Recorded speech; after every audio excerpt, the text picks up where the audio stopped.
In fact आज आप briefing में भी थे, जो DGSPR की थी, ये वो फैक्ट शीट थी जो इससे पहले भी पेश की जा चुकी है। तो आपको लगता है कि इस एक्सरसाइज का कुछ भारतीय नैरेटिव को डिसमेंटल करने के लिए और जो पाकिस्तान एक तरह से दुनिया को बताना जा रहा है, उस पर कोई हेल्पफुल होगी आपके ख्याल में?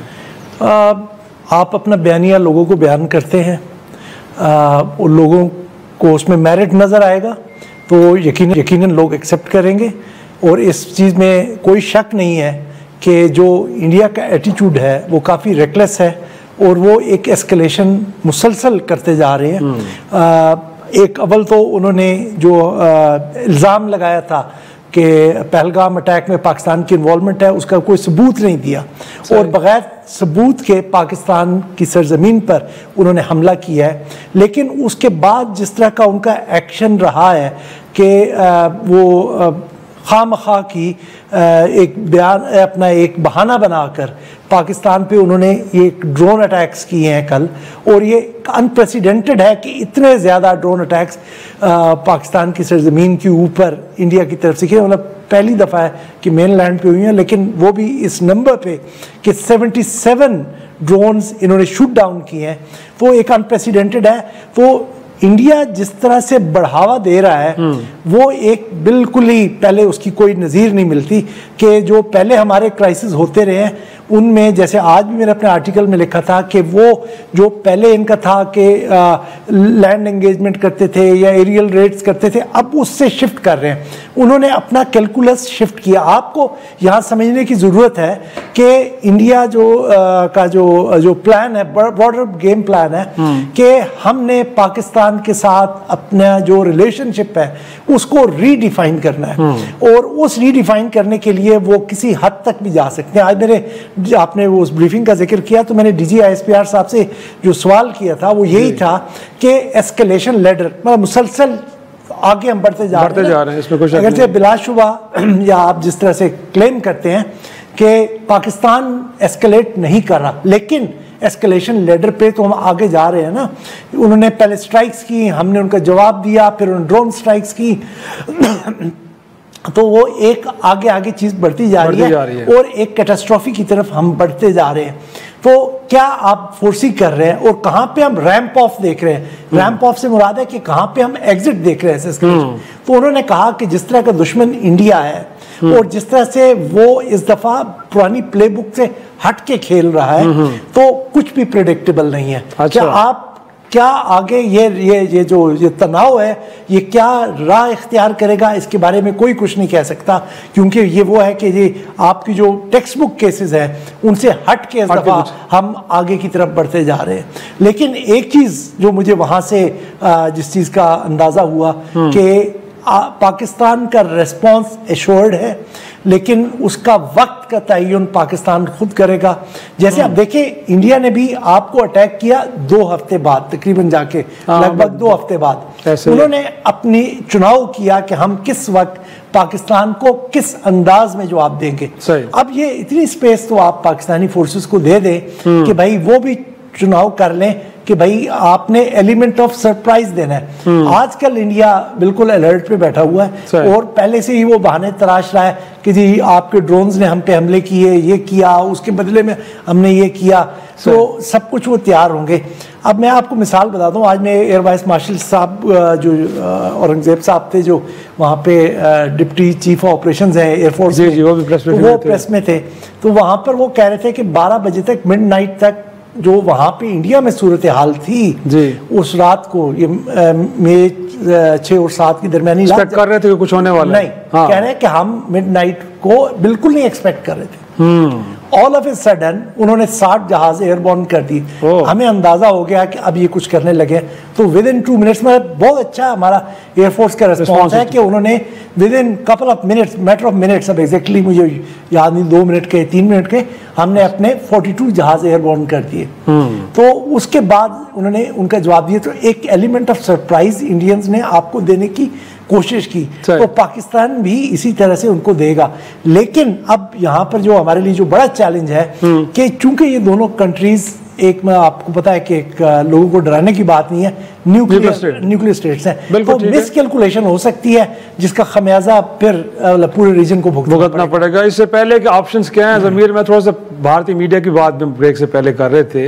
इनफैक्ट वहाँ पे जो वॉर हिस्टेरिया नज़र आ रहा है वो बाय डिज़ाइन है या नेशनलिज्म है या अगेन वो अपनी गवर्नमेंट के साथ खड़े हैं क्योंकि मोदी साहब चाह रहे हैं कि एस्केलेशन की तरफ जाना है तो मीडिया भी उनके साथ खड़े। वहाँ पे प्रॉब्लम नज़र क्या आ रही है? क्योंकि कल की रात उन्होंने किया है कि यहाँ तक कि यहाँ लाहौर से लेके पेशावर तक कराची को कैप्चर कर लिया, पता नहीं कौन कौन गिरफ्तार हो गया, तो कल तो लग रहा था कि मैं लाहौर का कोई थिएटर देख रहा हूँ, वो भारतीय मीडिया तो नहीं था। एग्जैक्टली ऐसे ही है। अभी बाकर सज्जाद ने जो बात की कि इस दफ़ा थोड़ा सा हटके है, इंडियन एग्रेशन जो है डिफरेंट है, और उसकी वजह यह है कि जो उनकी इस दफ़ा स्ट्रैटेजी है वो ये कहते हैं कि जी पहले मुंबई जैसा वाक़या हुआ, फिर पुलग्राम हुआ, फिर अभी इस तरह, तो हम जितना रिस्पॉन्ड करते हैं उसके बाद फिर दोबारा कोई वाक़या हो जाता है जो कि उसका वो जानबूझकर हम पे इल्ज़ाम लगा देते हैं।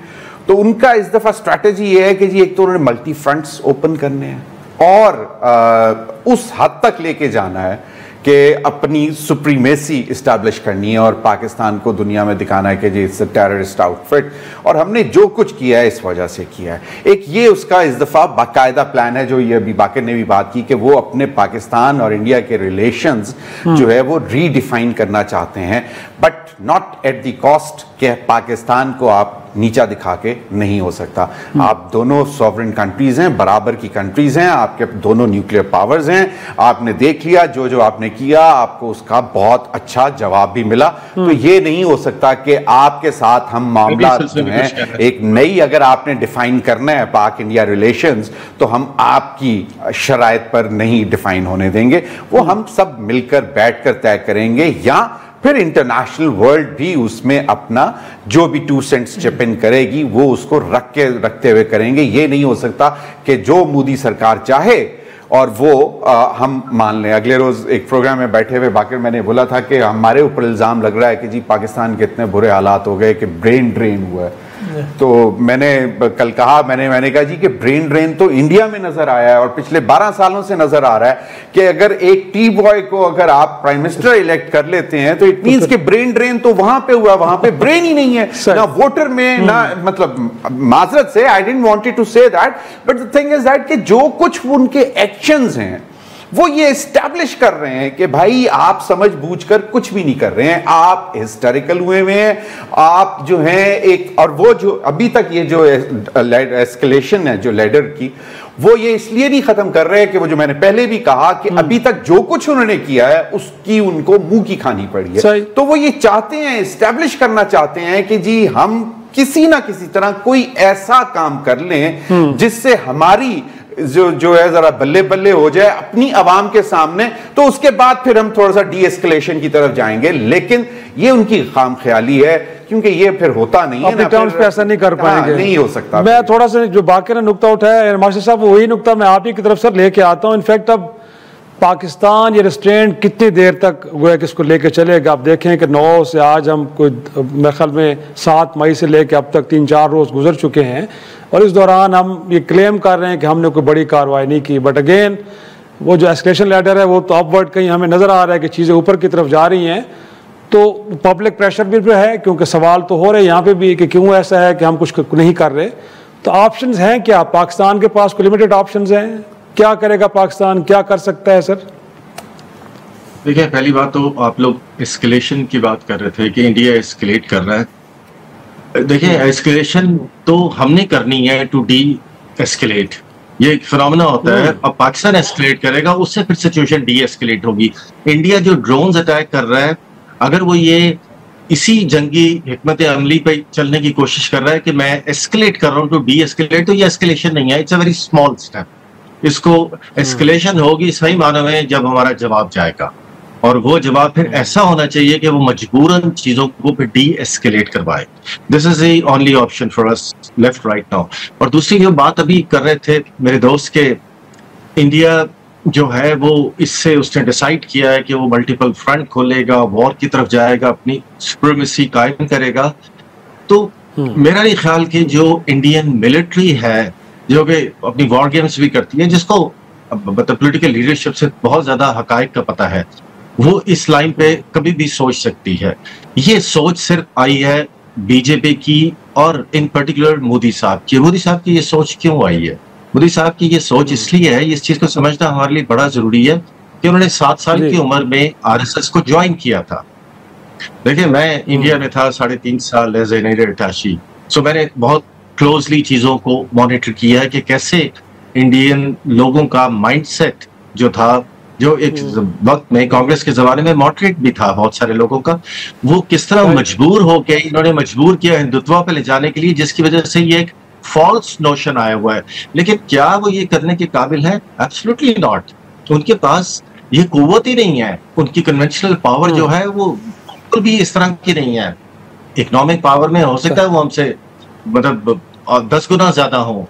When it comes to military, तो इस चीज का तो उनको बहुत अच्छी तरह एहसास है, लेकिन अनफॉर्चुनेटली मोदी साहब को नहीं, और अवाम को इसलिए नहीं है कि इंडियन अवाम पाकिस्तान की अवाम के बरक्स बहुत ज्यादा मीडिया को देखती है, टीवी को, और उस पर बिलीव करती है, और जो बॉलीवुड थीम बनाता है उस पे जाते हैं। हमारे लोग तो फिर अब एक एनालिसिस कर लेते हैं। मतलब आज मैं अपने मालिक को भी देखता हूँ, आज अपने मोबाइल फोन पे डिस्कशन सुन रहा होता है, लेकिन वहां पे कोई इंट्रोस्पेक्शन नहीं होती है। वहां पे they just go for that. अब आपने कहा कि हमारे पास ऑप्शंस क्या हैं।